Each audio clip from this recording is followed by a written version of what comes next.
하나님의 말씀을 봉독해 드리겠습니다. 마태복음 5장 4절 신약성경 5페이지에 있습니다. 마태복음 5장 4절입니다. 신약성경 5페이지에 있는데요. 우리 찾으셨으면 우리 한 목소리로 한 절입니다. 한 목소리로 함께 봉독하도록 하겠습니다. 시작. 애통하는 자는 복이 있나니 그들이 위로를 받을 것이며. 제가 다시 한번 봉독합니다. 애통하는 자는 복이 있나니 그들이 위로를 받을 것이며. 아멘. 예수님께서 산에 올라가 앉으셨을 때에 제자들이 나와서 하나님의 말씀을 예수님께서 하셨습니다. 그것을 마태복음 5장, 6장, 7장 그래서 그것을 산상수훈이라 이렇게 부른다라고 말씀을 드렸지요. 지난주에 말씀드린 것을 잠깐 정리를 해보면 성경의 말씀을 온전하게 믿지 않는 그러한 사람들도 산상수훈은 참 훌륭한 말씀이다 이렇게 인정을 한다고 그랬어요. 우리들은 사실은 그렇게 믿지 않죠. 성경 말씀 전체가 하나님의 말씀인 줄로 믿습니다. 그 중에서도 특별히 마태복음 5장, 6장, 7장은 예수님께서 친히 하신 말씀 가운데 가장 우리에게 빼어난 말씀으로 우리가 이렇게 좀 구분 아닌 구분 그렇게 하는 것이다 이렇게 말씀을 드렸습니다. 그 중에서도 마태복음 5장 초입에 있는 복 있는 자라고 하는 이 제목의 말씀은 8가지 종류로 기록이 되어져 있지요. 심령이 가난한 자, 애통하는 자, 온유한 자, 마음이 청결한 자, 의를 위하여 핍박을 받는 자, 화평케 하는 자, 이런 것에 그런 자들에게는 복이 있다. 천국이 저희 것이고 위로를 받을 것이고 땅을 기업으로 받을 것이고 하나님을 볼 것이고 하는 이런 복의 말씀이 기록이 되어져 있습니다. 그래서 그것을 팔복이라 이렇게 이야기를 한다 그랬습니다. 예수님께서 말씀하신 이 산에는 지금 팔복교회라고 교회가 건축이 되어져 있습니다. 우리나라에도 팔복교회가 있습니다. 인천에 가면 우리 교회에 우리가 속해 있는 그 노회에 같은 시찰에 팔복교회라 이렇게 있습니다. 이 말씀 중에서 오늘은 두 번째 말씀 애통하는 자에 대한 이야기를 잠깐 나누려고 합니다. 지난주에는 심령이 가난한 자에 대해서 나눴는데 심령이 가난하다라고 말할 때에 그것은 무슨 뜻이냐면 하나님의 주권을 인정하고 하나님께서 우리에게 맡겨주신 삶을 청지기로 살아가는 것, 이것이 심령이 가난한 것이라고 말씀드렸습니다. 심령이 가난하다는 것은 정서적인 것이 아니에요. 정서적인 의미가 아닙니다.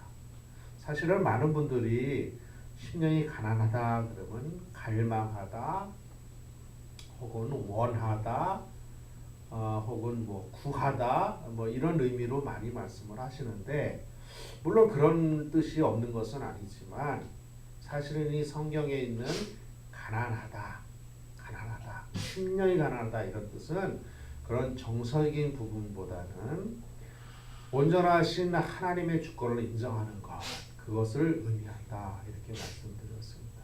왜 그러냐 하면 세상의 모든 것은 하나님 것이기 때문에 그렇죠. 하나님께 세상을 만드셨고 다스리시고 주관하시는 분이 하나님인 것을 우리가 인정하는 것. 세상에 있는 모든 것이 하나님의 것이라면 당연히 우리는 가난할 수밖에 없어요.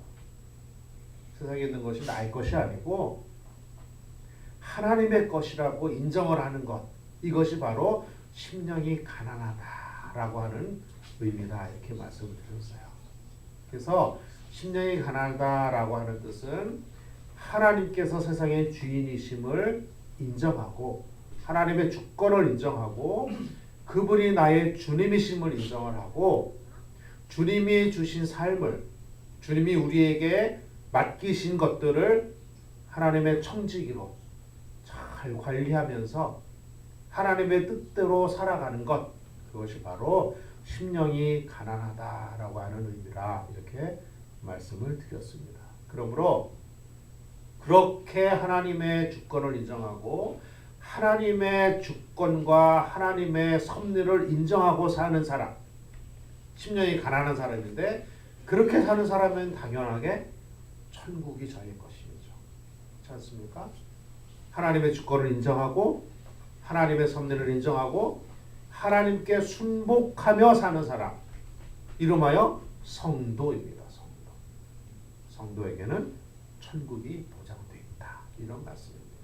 그래서 그 천국은 우리가 하나님께 가서 누리는 천국뿐 아니라 이 땅에서의 천국도 역시 우리가 소유하게 된다. 이런 말씀을 드렸습니다. 그래서 천국을 경험하고 천국을 확장하는 성도로서의 삶, 그 천국이 바로 우리의 천국이다. 이런 말씀을 드렸습니다.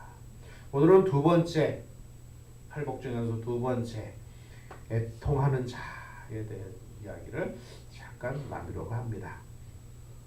5장 4절에 보니까 애통하는 자는 복이 있나니 그들이 위로를 받을 것입니다. 이렇게 주님 말씀하셨습니다. 오늘 본문의 말씀을 보면 두 가지 단어의 키가 있는 것을 알 수가 있습니다. 첫째는 애통한다. 두 번째는 위로를 받는다. 이런 뜻이죠. 애통이 무엇인지 위로가 무엇인지를 우리가 분석을 해서 알면 이 본문의 말씀을 이해할 수가 있습니다.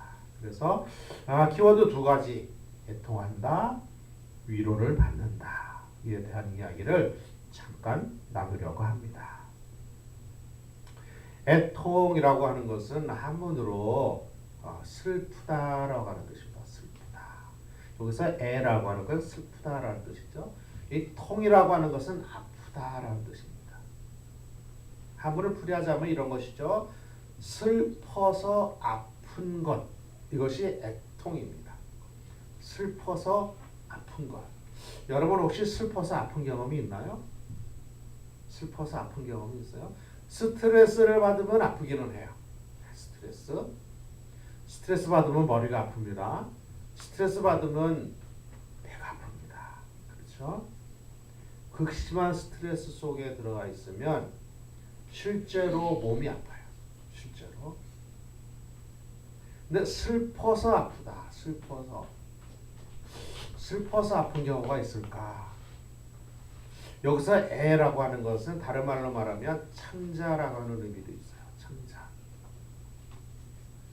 창자라고 하는 의미도 있는데 그것은 어디 나오냐면 이순신 장군이 그 시를 쓴 거 있잖아요. 한산섬 달 밝은 밤에 수로에 홀로 앉아 깊은 시름하는 차에 어디서 일성호가는 남의 애를 끝나니. 여기서 애가 바로 창자라고 하는 뜻입니다. 창자가 끊어지는 것 같은 애달픔. 여기서 애통이라고 할 때의 애통, 슬퍼서 아프다라고 말하는데 이 말은 다른 말로 말씀드려서 슬퍼서 창자가 끊어질 정도의 아픔을 느끼는 상태. 이것이 바로 애통의 상태입니다.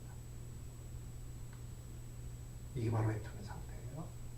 그러므로 주님 말씀하신 것, 애통하는 자는 복이 있나니 저희가 위로를 받을 것이다 라고 하는 말은 슬퍼서 창자가 끊어질 정도의 고통을 당하는, 고통을 느끼는, 고통하는 그 사람에게는 하나님의 위로가 있을 것이다 라고 하는 뜻이에요. 먼저 축복합니다. 우리 모두는 애통하는 은혜가 있기를 축복합니다. 이게 무슨 말씀일까요? 그 슬퍼하라는 것이 복일까요? 주님 말씀하시니까 복은 복인데 과연 그것이 무슨 복일까요? 보통 우리는 슬프다 그러면 무엇이 안 될 때 느끼는 감정입니다. 그렇죠? 부모님이 돌아가신 거나 자식이 먼저 가거나 이렇게 뭔가 이별하고 헤어지고 사업이 안 되거나 무슨 사고를 당하거나 그래서 이렇게 나쁜 상황에 처했을 때 느끼는 감정, 그것이 바로 슬픔입니다. 슬픔. 근데 성경에서는 그렇게 얘기하지 않아요. 오늘 주님이 말씀하시는 이 애통이라고 하는 것은 그런 뜻이 아닙니다. 두 가지인데요. 첫 번째는 악한 세상을 보고 슬퍼하는 것. 이것이 첫 번째고요. 두 번째는 나의 죄악을 보면서 슬퍼하는 것입니다.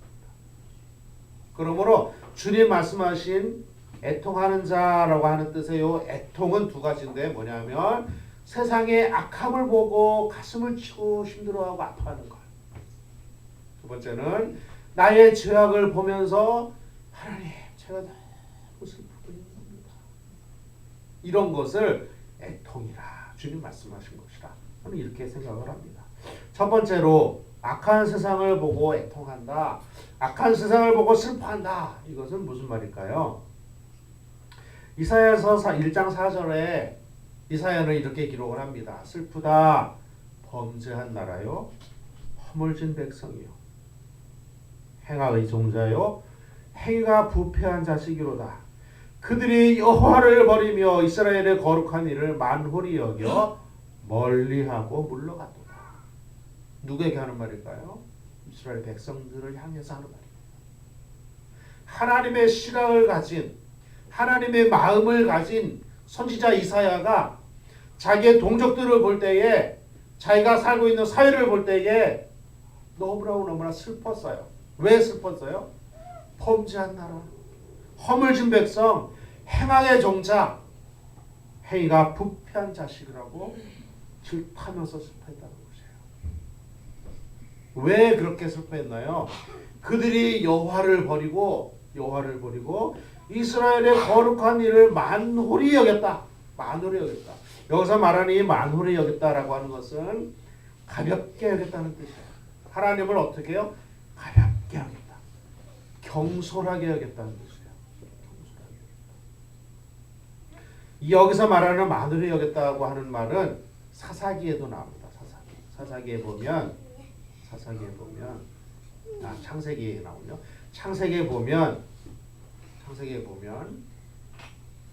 그 하나님의 천사들이 룻의 집에 거하러 갑니다. 그럴 때에 룻이 거하는 그 땅의 사람들이 룻의 집에 모여가지고 이렇게 이야기합니다. 너의 집에 돌아온 손님을 끌어내라. 내가 상관하리라. 이렇게 합니다. 여기서 상관이라고 하는 것은 내가 희롱하겠다, 성적으로 희롱하겠다라는 뜻이거든요. 그래서 그때에 롯이 이야기합니다. 그러지 마라.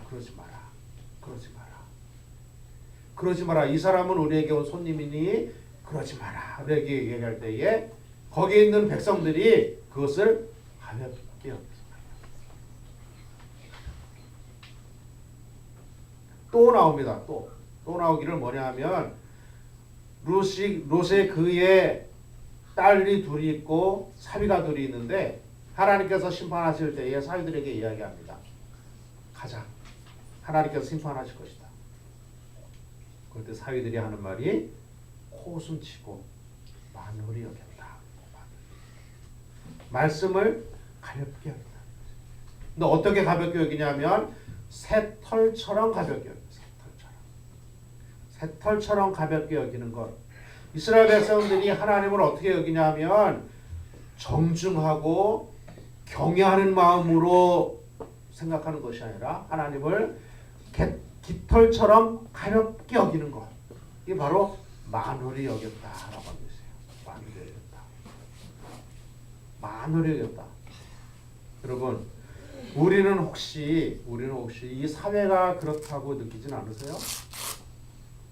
우리가 사는 이 나라와 이 사회를 볼 때에 하나님의 시각으로 볼 때에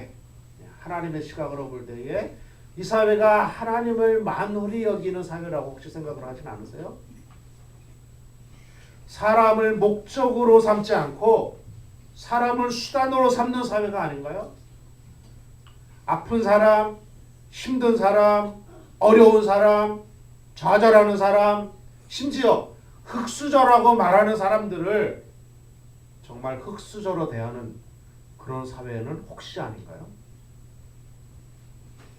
우리가 이 사회를 보면서 슬프다. 숨어진 백성이요. 슬퍼해야 돼요. 주님이 우리에게 요구하시는 것이에요. 그럴 때에 비로소 나라와 사회를 위하여 기도하게 되는 거예요. 심상하게 보면, 가볍게 보면 그렇게 할 수가 없어요. 사회를 볼 때에 아유 뭐 알아서 되겠지, 알아서 굴러가겠지, 그렇게 보면 과연 하나님의 뜻대로 세워져 가는 나라인지, 정의와 공평과 하나님의 말씀이 서 있는 나라가 되는 것인지, 아니면 그냥 그렇게 굴러가는 것인지 관심이 없어져요. 근데 이사야는 그렇게 하지 않았어요. 이사야는 자기가 속해 있는 나라와 사회를 볼 때에 슬프다, 애통하다, 애통하다. 너희가 어찌하여 더 맞으려고 계속 하느냐? 어찌하여 하나님께 더 맞으려고 너희가 계속 하나님에 대하여 반역하고 그렇게 가느냐? 이러한 이사야의 심령을, 이사야의 애통하는 마음을 저와 우리 모두가 같이 알게 해주고 있습니다. 하나님께서 복을 주시고 하나님께서 함께 하시는 것, 그것은 조건이 있을 때 함께 하세요. 언제? 뜻대로 행할 때. 하나님의 말씀을 무겁게 받을 때에 하나님이 도우시는 거죠. 하나님의 말씀을 만홀히 여기면 하나님이 결코 가만두지 않으셔요. 때리시잖아요.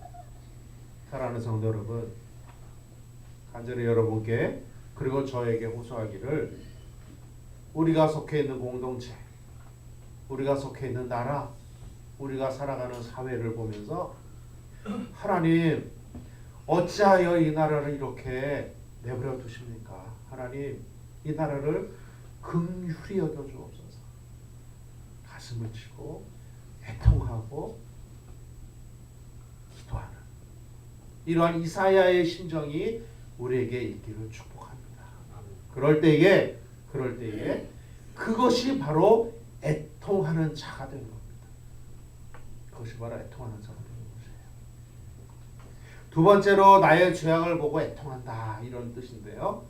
이 나의 죄악을 보고 애통한다라고 말할 때에 이것은 다윗의 예를 보면 너무나 잘 알 수가 있어요. 다윗의 예를 보면 시편 51편에 보면 시편 51편에 제목을 붙여놨습니다. 근데 제목을 뭐라고 붙여놨냐면 다윗이 밧세바와 동침한 후 선지자 나단이 그에게 나올 때에 라고 했어요. 이 사실은 사무엘하 11장과 12장에 너무나 자세하게 기록이 되어져 있습니다. 그 내용을 잠깐 소개하면 이렇습니다. 하나님께서 다윗을 사랑하셔서 유다와 이스라엘의 왕이 되게 하셨어요. 이스라엘의 10지파와 유다의 2지파를 합쳐서 유다와 이스라엘의 온전한 통일 왕국의 왕이 되게 하셨습니다. 그래서 왕이 돼가지고 이스라엘의 전성기를 구가할 그때에 다윗이 어느 날 옥상에서 있었습니다. 자기의 부하 요압과 자기의 부하들은 지금 전쟁터에 나가서 전쟁하고 있는데 다윗은 옥상에서 이렇게 저녁에 바람 쐬면서 거닐고 있었어요. 그런데 저 멀리서 어떤 여인이 목욕을 하고 있는 것을 보게 되었어요. 참 그 여인도 참 이해가 잘 안 되는 게, 목욕을 하려면 커튼을 치고 하든지, 아니 왜 커튼 열어놓고 다 보이게 그렇게 일부러 그러진 않았을까 싶은데, 이거는 성경에 없는 얘기입니다. 어쨌든 목욕을 하고 있었어요. 다윗이 그걸 보니까 너무나 아름다웠거든요. 실제로 아름다웠는지는 모르겠는데 어쨌든 다윗 눈에는 아름답게 보였어요. 그래서 시정을 불러다가 누구냐 신원조회를 해보니까 누구냐 하면 당신의 장군 우리야, 다윗의 바로 아래에 있는 당신의 장군 우리야의 아내입니다. 그랬어요. 그러냐? 데리고 와라. 그래서 목욕을 하고 몸을 깨끗하게 한 상태니까 데리고 와서 같이 하룻밤을 지냈습니다. 들어가서 돌아갔어요. 그냥 즐긴 것이죠. 즐긴 것이에요. 그러고 나서 세월이 조금 지난 다음에 연락이 왔습니다. 바스바가 연락을 했는데 내가 임신했습니다. 남편은 전쟁에 나가 있고 이 여인이 임신을 했어요. 당연히 다윗 때문에 임신을 한 겁니다. 그러니까 다윗이 꾀를 냅니다. 어떻게 꾀를 내냐면 우리아를 특별 휴가를 줘서 불렀습니다. 그래가지고 음식을 차려주고 술을 먹이고 그러면서 하는 말이 너 참 수고 많다. 그러니까 잠깐 들어가서 아내와 같이 즐기고 너 쉬었다가 다시 나와라. 그동안 수고한 거 내가 기억한다. 위로하면서 아내에게 돌려보냈어요. 근데 이 우리아가 참 미련하기 짝이 없는 게 왕이 그러면 그냥 들어가서 아내와 같이 즐기고 지내다가 가면 되는데 너무나 미련하게 충직해서 들어가지 않고 거리에서 노숙을 합니다. 자기의 부하들과 같이 거리에서 노숙을 해요. 그 다음날 그 시종이 이야기합니다. 왕이 그 아내에게 들어가서 집에서 쉬라고 한 그 우리아가 거리에서 노숙을 했습니다. 불러서 얘기합니다. 왜 그러냐? 그랬더니 우리아가 하는 말이 왕이여 왕의 호의는 참 고맙습니다만 내 주, 즉 나의 상관 요압이 지금 전쟁터에 있고 나의 동료와 나의 부하들이 전쟁터에서 싸우고 언제 죽을지 모르는 싸움터에 있는데 내가 어찌 아내와 들어가서 즐기면서 지내다가 할 수 있습니까? 그럴 수 없습니다. 대단한 충신 아니겠어요? 엄청난 충신이에요. 그러자 다윗이 자기의 계획이 다 어그러진 것을 알고 편지를 씁니다. 뭐라고 쓰냐면 요압에게 편지를 쓰는데 요압에게 너는 우리아와 함께 적진 깊숙이 들어갔다가 우리아 놔두고 후퇴해라. 그래서 그가 거기서 적군의 손에 죽게 하라 라고 하는 편지를 써서 밀봉을 해서 우리아의 손에 주어서 요압에게 전달하게 합니다. 이렇게 악한 왕이 다윗이에요. 그러고 나서 요압이 편지를 보냈습니다. 당신이 말한 대로 했고 우리아가 전사했습니다. 그러자 다윗이 연락을 하기를 뭐라고 연락을 하는지 아세요? 악하기 짝이 없어요. 너는 그 일로 인하여 걱정하지 마라. 요압에게 한 말이죠. 걱정하지 마라. 전쟁터에서는 이 사람도 죽고 저 사람도 죽는 것이다. 그러니 너는 우리아가 죽은 것 때문에 걱정하지 마라. 이렇게 소식을 전합니다. 그러고 나서 세월이 조금 지난 다음에 바세바를 데려다가 자기의 왕비로 삼습니다. 그러한 죄를 사람들 모르게 저질렀어요. 왕의 지위를 가지고 저질렀어요. 그때 선지자 나단이 바로 다윗에게 와서 하는 말입니다. 뭐라고 말을 하냐면 이렇습니다. 왕이여 제 말을 좀 들어주십시오. 어떤 부자에게 손님이 왔습니다. 부자에게는 양이 많았습니다. 근데 그 옆집에는 아내처럼 자기의 자식처럼 애지중지하는 양 한 마리 키우는 가난한 사람이 있었습니다. 그런데 손님이 부자에게 오니까 그 손님을 대접하는 부자가 자기의 양이 아까워서 옆집에 사는 그 한 마리 양을 애지중지 키우는 그 집에 가서 그 양을 뺏어다가 잡아서 손님을 대접했습니다. 어떻게 생각하십니까? 그러자 이 다윗이 길길이 날뛰면서 그런 악한 부자가 어디 있느냐? 당장의 죽음으로 당장의 처형을 해야 마땅하다. 그래야 하나님의 보위가 서는 것이다. 그때 나단이 이야기합니다. 그 부자가 당신. 그 부자가 바로 당신입니다. 당신은 사람들 몰래 은밀하게 그런 죄를 범했다. 그러나 하나님께서는 결코 당신을 벌하실 때에 은밀하게 하지 않으실 것이다. 당신은 사람을 죽였고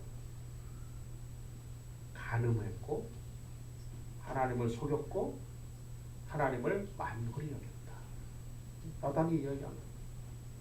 그 말을 듣고 나서 다윗이 주저앉아서 하나님께 기도한 내용이 바로 이 시편 51편입니다. 시편 51편이에요. 시편 51편은 이렇습니다.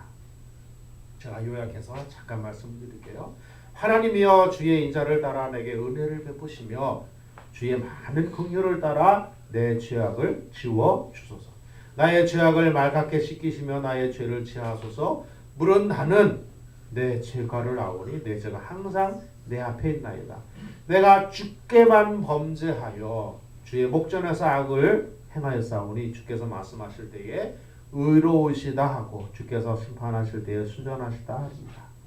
내가 죄악 중에 출생하였으며 어머니가 죄 중에 나를 잉태하였나이다. 우슬초로 나를 정결하게 하소서. 내가 정하리이다. 나의 죄를 씻어 주소서. 내가 눈보다 희리이다. 하나님께서 구하시는 제사는 상한 심령이라. 하나님이여 상하고 통회하는 마음을 주께서 멸시하지 아니하시리이다. 여기서 우리가 중요한 것이 있어요. 뭐냐면요. 다윗이 하나님께 범죄한 게 아니잖아요. 사람에게 범죄한 거잖아요. 사람을 죽였고 간음을 했어요. 근데 다윗은 고백하기를 하나님께만 범죄했다 그랬어요.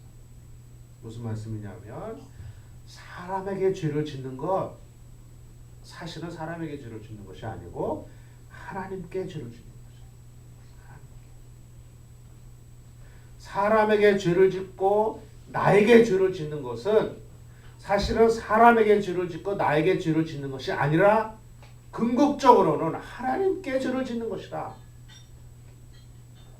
그리고 말씀하시기를 오늘 이 다윗이 고백하기를 뭐라고 고백하냐면 어머니가 나를 죄 중에 잉태했다. 이 말씀을 통해서 주님 말씀하신 애통이라고 하는 것은 어떤 뜻이냐면요.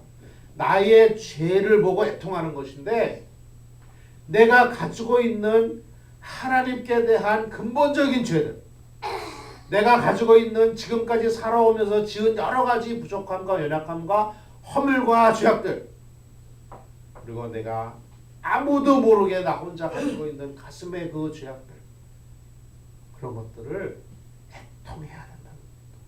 그런 것을 보면서 바로 이 시편 51편에서 말하는 다윗 같은 심정으로 하나님, 제가 사람들 앞에는 좀 잘 사는 것 같고 제가 사람들 앞에는 좀 도덕적인 것 같지만 그러나 내가 하나님 앞에서 보면 죄를 지은 죄인입니다.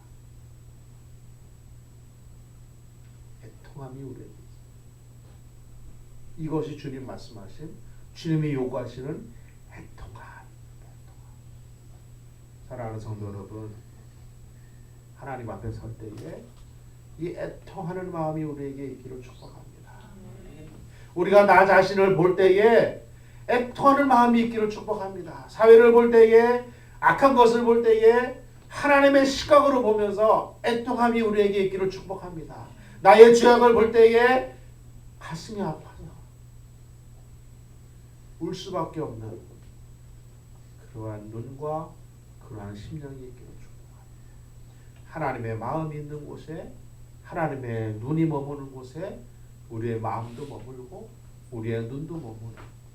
그래서 하나님이 가슴 아파하는 것을 보면서 우리도 가슴 아파하고 하나님이 안타까워하는 현실을 보면서 우리도 안타까워하는 하나님의 심정. 이것이 애통함입니다. 이 애통함이 우리에게 있기를 주의 이름으로 축복합니다. 오늘 키워드 두 번째 위로라고 하는 것인데요. 위로는 두 가지 의미가 있습니다. 첫 번째는 보상을 받는다라고 하는 의미가 있고요. 또 하나는 구원을 받는다라고 하는 의미가 있어요. 여기서 말하는 이 보상을 받는다라고 하는 의미는요. 이것은 이런 뜻이에요. 주님 말씀하시기를 애통하는 자는 복이 있나니 저희가 위로를 받을 것이며 위로를 할 것이며가 아니고 위로를 받을 것이며 수동태입니다. 수동태. 여기서 위로라고 하는 말의 한문을 잠깐 보면 위로라고 할 때 이 위자는요 위로할 위자, 즉 보듬어 주는다라고 뜻이에요. 보듬어 준다는 뜻이고요. 여기서 로라고 말하는 거는 수고한다라고 수고한다, 노력한다라고 하는 뜻이에요. 노력한다, 애쓴다라고 하는 뜻이에요. 그러니까 한문을 그대로 우리가 번역을 하면 이런 뜻이에요. 보듬어주고 위로하는 수고라고 하는 뜻이에요. 보듬어주고 위로하는 수고, 즉 서비스라고 하는 뜻입니다. 근데 그것을 어떻게 하냐면 받는다 그랬어요. 받는다. 우리가 그 위로하려고 애쓰는 것이 아니라 우리가 위로함을 누구에게로부터 서비스를 받는 것이에요. 서비스를 받는 거예요. 그러니까 애통해하는 사람에게는요, 애통해하는 사람에게는 서비스가 필요해요. 서비스가 필요해요. 만져주는 게 필요해요. 왜? 마음이 아프죠. 마음이 아플 때는 옆에서 만져주는 것이 필요해요. 서비스를 받을 필요가 있어요. 이것이 바로 첫 번째 보상을 받는다라고 뜻이에요.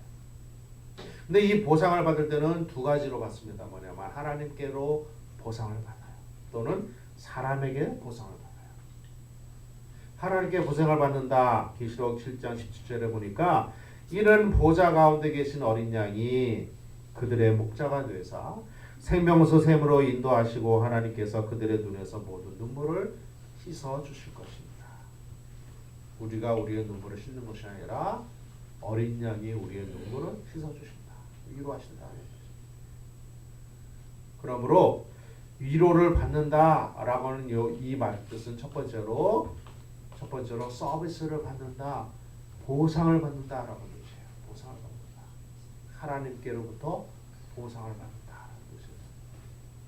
악한 세상을 보면서, 악한 사회를 보면서, 공평과 정의가 무너진 세상을 보면서 가슴 아파하고 힘들어하고 기도하고 그렇게 하는 사람에게는 하나님께서 만져주신다. 위로한다. 두 번째로 위로를 받는다라고 하는 뜻의 이 위로 중에서 두 번째 의미는요, 구원을 받는다라는 뜻이에요. 구원을 받는다. 이 위로라고 하는 말을 성경에 기록되어져 있는 헬라어로 보면 파라칼레오라고 하는 말입니다. 파라칼레오. 이 아래 아래 제가 써놨는데요. 파라칼레오. 신약성경은 헬라어로 기록이 되어져 있지요. 헬라어로 기록이 되어져 있습니다. 근데 헬라어가 신기한 것이 뭐냐면 단어 하나를 딱 보면 그 단어의 격을 알 수가 있어요. 즉 그 단어가 가지고 있는 그 주체가 무엇인지. 그러니까 단어 우리말은 그렇지 않은데 헬라어는 단어 하나하나에 격과 태가 다 들어 있어요. 무슨 말씀이냐면 이것이 주인의 행세를 하는 단어인지 아니면 주인이 아닌 뭐 소유격의 단어인지 뭐 이렇게 다 기록이 그 안에 들어 있고요. 이것이 능동적으로 하는 말인지 수동적으로 하는 말인지 다 들어 있어요. 이 본문에 보면 파라칼레오라고 하는 말은 주격 명사예요. 주격 명사. 즉 곁으로라고 하는 뜻이에요. 곁으로. 주격이에요. 그러니까 누구가 말씀하시기를 내 곁으로라고 하는 뜻이에요. 내 곁으로. 누군가가 말씀하셨어요. 주격 주인이 돼서 말씀하셨어요. 내 곁으로라고 하는 곁으로. 즉 곁으로라고 하는 말과 파라칼레오는요. 그 다음에 부르다라고 하는 의미의 칼레오라고 하는 말이 합쳐져가지고 쓰여진 단어가 바로 이 위로라고 하는 말이에요. 다른 말로 말씀드리면 가로 열고 하나님께서 가로 닫고 곁으로 부르신다라고 하는 뜻이에요. 다시 한번 말씀드리면요. 파라칼레오라고 하는 이 위로라고 하는 말은 우리말로 번역을 하면 풀어서 해석을 하면 이렇습니다. 가로 열고 하나님께서 가로 닫고 곁으로 부르신다라고 하는 뜻이에요. 무슨 말씀이에요? 하나님께서 우리를 하나님의 곁으로 부르시는 것. 이것이 위로라고 하는 뜻이에요. 이것이 위로라는 뜻이에요. 그러니까 애통하는 사람, 사회를 보고 악한 사회를 보고 악한 문화를 보고 아픈 사람들을 보고 도움이 필요한데 도움을 받지 못하는 이웃을 보면서 하나님의 시각을 가지고 아파하는 사람, 나의 죄를 보고 아파하는 사람, 애통하는 사람, 우는 사람, 그 사람을 향해서 하나님이 뭐라고 축복하시냐면 내 곁으로 와라. 내 곁으로 온다는 건 무슨 뜻이에요? 다른 말로 말씀드리면 구원하신다라고 뜻 아니겠어요? 하나님, 거룩하신 하나님께서 곁에 두는 사람은 누구예요? 성도입니다. 성도. 죄를 가지고는 하나님께 가까이 갈 수가 없어요. 죄를 가진 상태에서 하나님께 가까이 가면 죽습니다. 소멸하는 불이라 죽습니다. 그러므로 하나님께서 곁에 두신다라고 하는 그 말은 무슨 뜻이냐면 구원한다라고 뜻이에요. 구원한다. 그리스도를 믿는 복음을 주어서 그로 하여금 믿게 해서 구원하여 곁에 둔다라고 하는 것이 바로 이 위로라고 하는 것입니다. 애통하는 사람은 그래서 하나님 곁에 있게 돼요. 그러니까 지난주에 말씀드린 심령이 가난한 자 복이 나니 천국이 저희 계심이요, 오늘 말씀드린 애통하는 자 복이 나니 천국이 그들의 것이며, 이 말씀은요 같은 말씀을 다른 방향에서 하신 말씀입니다. 이 말씀을 정리합니다. 애통한다 라고 하는 말은 악함을 보고 아파하는 것을 의미합니다. 악한 것, 죄를 보고 아파하는 것, 슬퍼하는 것을 의미합니다. 이것도 정서적인 것을 얘기하는 것이 아니에요. 슬프다, 내가 지금 곤고해서 힘들어서 운다, 물론 그런 뜻이 없는 것은 아니지만 그거보다 더 중요한 것은 뭐냐 하면 악한 것을 보고 가슴 아파하는 것, 죄악된 것을 보며 슬퍼하는 것, 이것을 의미하는 것이다. 나의 죄를 보고 슬퍼하고 아파하고, 하나님, 내가 이 죄 가지고는 하나님께 갈 수 없는데, 이 죄 가지고는 세상을 살 수 없는데 어떻게 해야 됩니까? 이것이 애통한다라고 하는 것이에요. 그런 사람에게 하나님께서 어떤 복을 주시느냐? 위로의 복을 주시는데 그 위로는 두 가지. 보상을 받는다. 보상을 받는다. 두 번째로 구원을 받는다. 사랑하는 성도 여러분, 천국을 경험하는 성도는 심령이 가난해야 돼요. 천국을 경험하는 성도는 애통해야 돼요. 축복하기는 이 자리에 모인 모든 성도들, 주님의 이러한 심령, 우리에게 주시는 이 주님의 마음을 읽어서 받아서 마음이 가난해지고 심령이 가난해지고 애통하고 슬퍼하여 천국을 경험하고 천국을 확장하며 위로받고 구원을 받는 그 복이 있기를 주의 이름으로 축복합니다. 기도하겠습니다. 하나님 아버지, 말씀 주셔서 감사합니다. 애통하는 마음을 주셔서 위로를 받는 성도들 되게 하옵소서. 예수님의 이름으로 기도하옵나이다. 아멘. 이 시간에 주신 은혜